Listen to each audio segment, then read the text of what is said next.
ఈరోజు తెలుగుదేశం ప్రభుత్వం వచ్చినాక రాష్ట్రంలో అన్ని వ్యవస్థల్ని కూడా గాడిలో పెడుతూ జరుగుతూ ఉంది. గతంలో నిర్లక్ష్యం కాబడినటువంటి వ్యవస్థలన్నింటినీ మళ్ళీ గాడిలో పెట్టి ప్రజలకి అత్యంత మెరుగైనటువంటి సేవలు చేసే విధంగా ప్రభుత్వ ఉద్యోగులందరూ కూడా భాగస్వాములు కావాలి.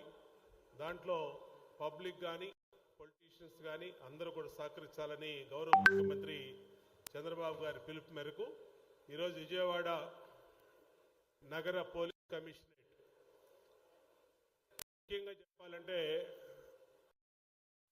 జూలైలో జాయిన్ అయ్యానని, ఆయన వచ్చిన కాడి నుంచి విజయవాడ నగరంలో పోలీసింగ్ వ్యవస్థ పరుగులెడతా ఉంది, మెరుగైనటువంటి పౌర సేవలు అందిస్తూ ఉంది.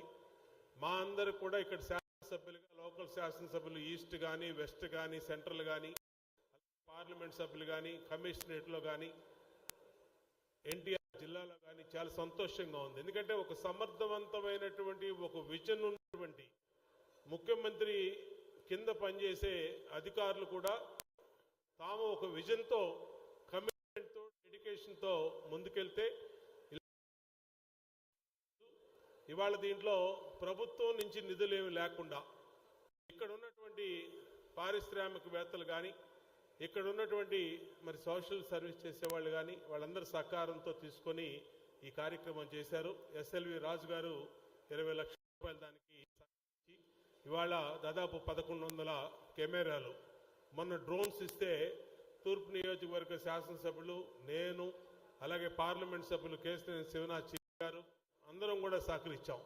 మంచి పనులకి విజయవాడ నగరానికి అన్ని రకాలుగా అందరూ కూడా అండగా ఉంటాం. అటు ప్రజలు, ఇటు వ్యాపారవేత్తలు, పారిశ్రామికవేత్తలు, పొలిటీషియన్స్ అందరూ కూడా సహకరిస్తామని తెలియజేసుకుంటూ